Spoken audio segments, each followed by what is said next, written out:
Hello दोस्तों, आज का टॉपिक है कि पुलिस डॉग कितना कारगर है।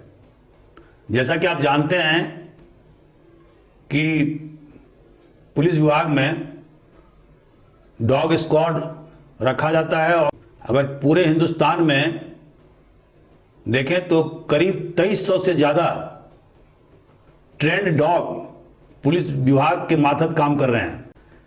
तो दोस्तों, जैसा कि आप जानते हैं कि पुलिस का एक महत्वपूर्ण काम है अनुसंधान करना।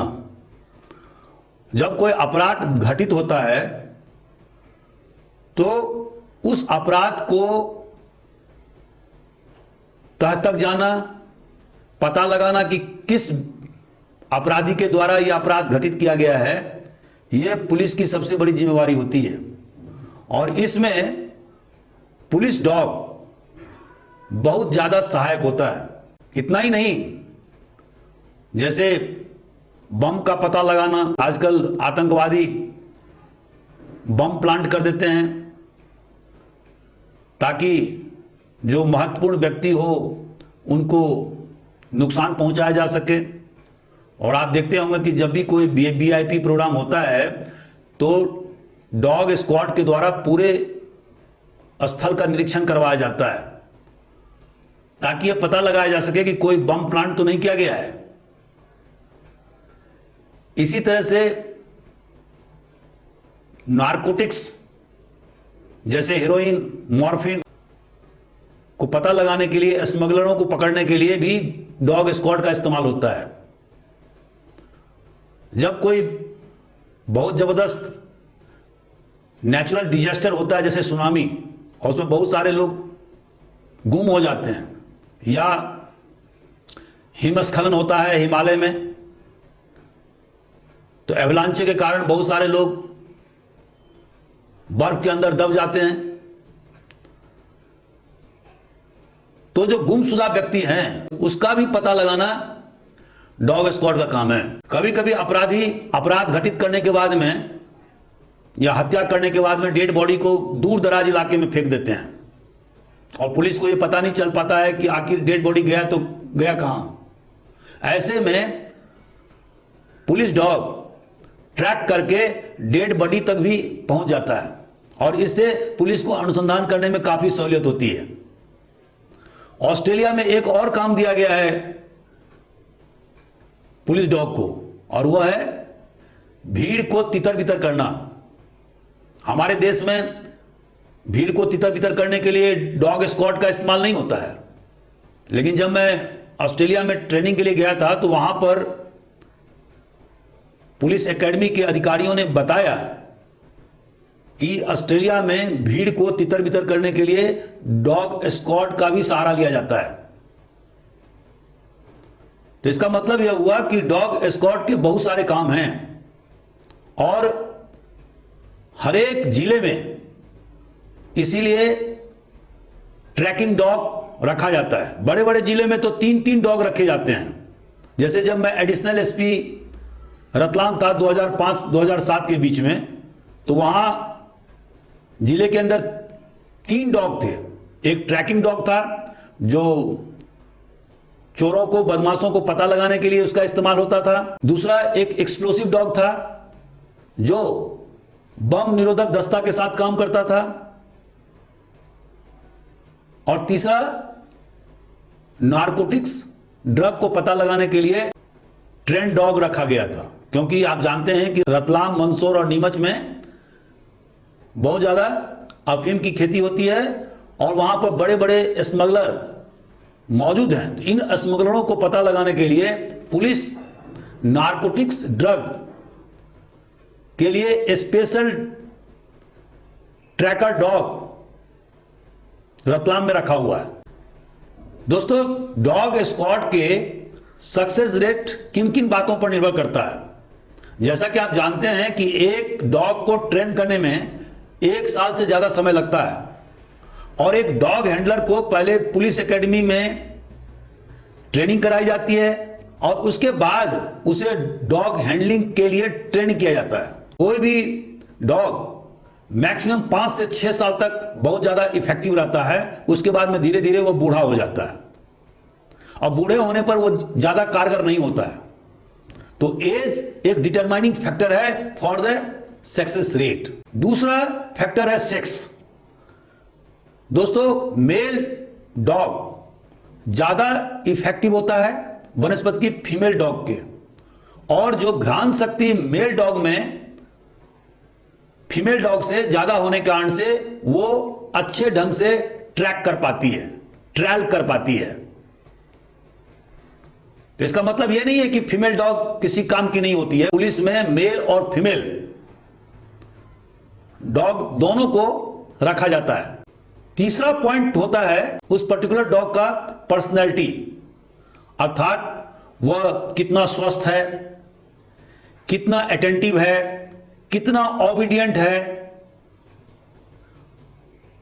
और उसका ओवरऑल मेकअप क्या है। तो अगर वो बहुत ज्यादा एजाइल होगा तो जबरदस्त ढंग से काम करेगा और उसके सक्सेस रेट भी ज्यादा होंगे। दोस्तों, जब भी कोई घटना घटित होती है तो तत्काल डॉग स्क्वाड को घटना स्थल पर लाना चाहिए। जितना विलंब होगा उतना ही डॉग स्क्वाड काम ठीक ढंग से नहीं कर पाएगा और उसके सक्सेस रेट कम हो जाएंगे, क्योंकि उसे भरपूर मात्रा में सेंट नहीं मिलेगा घटनास्थल से और आसपास के इलाके और ट्रैक से, और वो भटक जाएगा। एक और इंपॉर्टेंट फैक्टर है, और वह है कि घटना घटित होने के बाद में अगर आसपास के इलाकों में बारिश हो गई है तो फिर सेंट का डाइल्यूशन हो जाता है और उसमें डॉग स्क्वाड सही ढंग से काम नहीं कर पाता है। और चूंकि मैं बहुत सारे मामलों में डॉग स्क्वाड और डॉग हैंडलर के साथ में रहा हूं, तो मैं ये आपको अपने प्रैक्टिकल एक्सपीरियंस के आधार पर बता रहा हूं। एक अन्य फैक्टर है, और वह है कि डॉग के ट्रैकिंग रूट पर अगर कोई बहुत बड़ा नदी या नाला या रिवुलेट बीच में आ जाए तो फिर डॉग आगे ट्रैक नहीं कर पाता है और उसका जो कंटिन्यूटी है वो टूट जाता है और वो अपने टारगेट को हिट नहीं कर पाता है। तो ये सारे कंडीशंस हैं किसी भी डॉग स्क्वाड के सक्सेस रेट के लिए। दोस्तों, डॉग स्क्वाड कैसे काम करता है? दरअसल यह सेंट को कैच करने के आधार पर काम करता है कि हमारे नाक में जो गंध को कैच करने में रिसेप्टिव स्ट्रेंथ है वह 6 मिलियन है, लेकिन डॉग में वह 300 मिलियन रिसेप्टिव पावर है। तो आप समझ सकते हैं कि मनुष्य से एक कुत्ते में कितना ज्यादा घ्राण शक्ति है। जब कोई अपराधी कोई अपराध घटित करता है तो वो खुद काफी घबराया हुआ रहता है, और मान लीजिए कोई अपराधी आपके घर में घुस गया तो ऐसा नहीं है कि वो शांत भाव से आपके घर में घुस रहा है, उसे हमेशा आशंका बनी रहती है कि वो पकड़ा भी जा सकता है, उसके साथ वारदात हो सकता है। तो ऐसी मनोदशा में वो ज्यादा से ज्यादा पसीना छोड़ता है, उसके शरीर से ज्यादा गंध निकलते हैं, और सबसे ज्यादा गंध उसके पैरों के तलवे से निकलते हैं। तो सेंट दो प्रकार के होते हैं, एक एयर सेंट, जो भी वो सेंट शरीर से छोड़ता है या पैरों से छोड़ता है वो हवा में तैरता है, और दूसरा सेंट जो उसके पदचाप से जमीन पर छोड़ा जाता है तो उसको बोलते हैं ग्राउंड सेंट। ये एयर सेंट और ग्राउंड सेंट के मिक्सचर से ही कोई भी डॉग ट्रैक को सूंघते हुए आगे बढ़ता है और फिर अपराधियों तक पहुंच जाता है। दोस्तों, डॉग स्क्वाड के लिए पुलिस स्पेशल क्वालिटीज के ब्रीड का इस्तेमाल करती है। हिंदुस्तान में सबसे ज्यादा जर्मन शेफर्ड का उपयोग होता है, लेकिन इसके अतिरिक्त bloodhounds, Labrador, Doberman, Belgian Malinois, इन सब डॉग ब्रीड का भी इस्तेमाल ट्रैकिंग डॉग के लिए और अन्य कार्यों के लिए, जैसे बम का पता लगाने के लिए या नारकोटिक्स ड्रग का पता लगाने के लिए या मिसिंग पर्सन को पता करने के लिए किया जाता है। दोस्तों, हमारे राज्य मध्य प्रदेश में टेकनपुर में, जो ग्वालियर के समीप है, वहां पर पुलिस डॉग की ट्रेनिंग कराई जाती है और एक बहुत बड़ा संस्थान है जहां से सीआरपीएफ, बीएसएफ, पैरामिलिट्री फोर्स और मिलिट्री के उपयोग के लिए विभिन्न प्रकार के डॉग को ट्रेन किया जाता है। किसी भी डॉग को ट्रेन करने के लिए कम से कम 1 से 1.5 साल लगता है और उसी तरह से एक डॉग हैंडलर को ट्रेन करने के लिए 1 से 2 साल लगते हैं। एक डॉग का स्पेसिफिक डॉग हैंडलर होता है ताकि दोनों में रैपो स्थापित किया जा सके और डॉग हैंडलर उसका माई बाप होता है। उसका देखरेख करना, खाने पीने की व्यवस्था करना, अगर कोई बीमारी से ग्रसित हो गया है डॉग तो उसका तत्काल उपचार करना और अगर गंभीर बीमारी से ग्रसित हो गया तो तत्काल वरिष्ठ अधिकारियों को सूचित करना ताकि उसका अच्छे ढंग से उपचार हो सके, क्योंकि एक डॉग के प्रशिक्षण में सरकार की बहुत ज्यादा पैसे खर्च होते हैं। और जैसा कि आपको मैंने बताया कि एक डॉग हैंडलर का कम से कम 30,000 रुपया तनख्वाह होता है और एक डॉग को पूरे महीने का खर्चा 2005 में 10 से 12,000 रुपया होता था, तो आज की तारीख में कम 15 से 20,000 रुपया जरूर होता होगा। तो आप समझ सकते हैं कि एक डॉग हैंडलर और एक डॉग दोनों को मिलाकर के सरकार को कम से कम 50,000 रुपया महीना खर्चा करना पड़ता है और इसके अतिरिक्त उसे पृथक से देखभाल करना पड़ता है।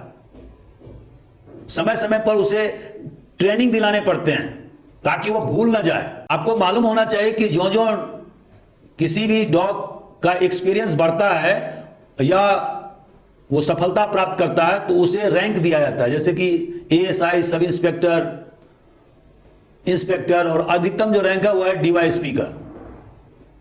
उसी तरह से डॉग हैंडलर का भी प्रमोशन होता है। पहले तो उसे सिपाही से भर्ती किया जाता है, फिर हवलदार, फिर एएसआई, फिर सब इंस्पेक्टर तक वो हो सकता है।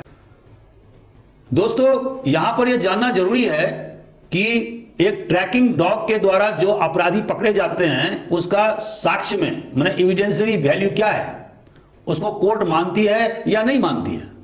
बहुत सारे ऐसे मामले आए हैं जहां पर घटना घटित होने के बाद में डॉग स्क्वाड को काम पर लगाया गया, घटनास्थल का मुआयना कराया गया और डॉग ने जाकर के पर्टिकुलर व्यक्ति को पकड़ा। तो क्या सिर्फ उस पर 3 बार झपट्टा मारने पर या उसके पकड़ने से ही या डॉग हैंडलर के द्वारा और आईओ के द्वारा पंचनामा बनाने के आधार पर ही कोर्ट सजा दे देगी?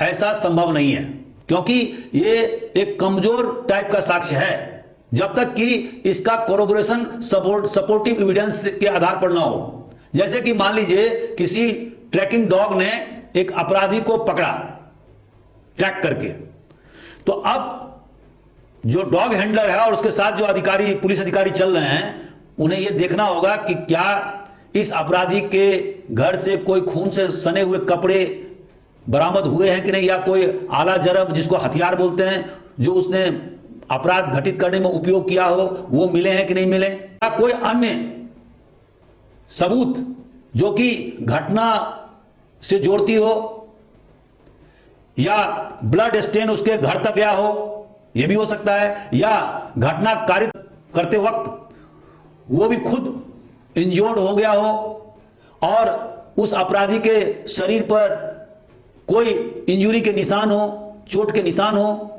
तो कहने का आशय है कि डॉग स्क्वाड के द्वारा ट्रैकिंग के आधार पर जो अपराधी को पकड़ा गया उसे कोरोबोरेट करना जरूरी है, ताकि बियॉन्ड रीजनेबल डाउट यह सिद्ध किया जा सके कि यह अपराधी उस घटना में लिप्त था, और तभी कोर्ट किसी व्यक्ति को सजा देती है।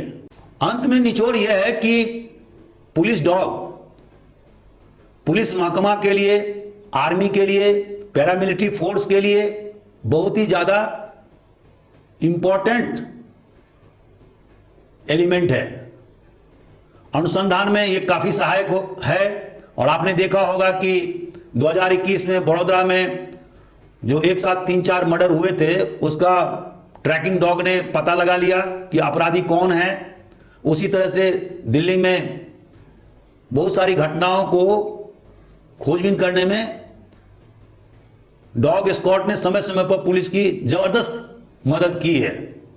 लेकिन किसी भी पुलिस डॉग की सक्सेस रेट इस बात पर निर्भर करता है कि उसका हैंडलर के साथ, मतलब अपने मास्टर के साथ में कितना जबरदस्त रेपो है, उसका हेल्थ कंडीशन क्या है, उसमें एजिलिटी है या नहीं है, वो बूढ़ा तो नहीं हो चुका है। अगर ये सब बातें सही हैं तो फिर डॉग स्क्वाड के द्वारा ट्रैकिंग में काफी ज्यादा सक्सेस मिलने की उम्मीद होती है। और 60 से 70% मामले में डॉग स्क्वाड सही ढंग से ट्रैक कर पाता है। अगर मान लीजिए 2-3 किलोमीटर जाने के बाद कोई डॉग स्क्वाड ट्रैक भूल जाता है, तो इससे पुलिस को एक जरूर अंदाजा मिलता है कि आखिर अपराधी किस रास्ते से गए हैं, उनका रूट क्या है और वो कहां के हो सकते हैं। यह इंडिकेशन अपने आप में एक बहुत बड़ा मददगार होता है अन्वेषण में। और अगर अन्वेषण अधिकारी सही ढंग से उसकी जांच पड़ताल करे तो निश्चित रूप से अपराधी तक वो पहुंच जाता है। तो दोस्तों, आज का हमारा वीडियो कैसा रहा, आप जरूर अपना कमेंट्स लिखें। अगले वीडियो में मैं बताऊंगा कि एक आम आदमी को प्रतिरक्षा के क्या क्या अधिकार हैं, अर्थात अपनी सुरक्षा करने के लिए उसे क्या क्या अधिकार कानून में मिले हुए हैं। Thank you very much.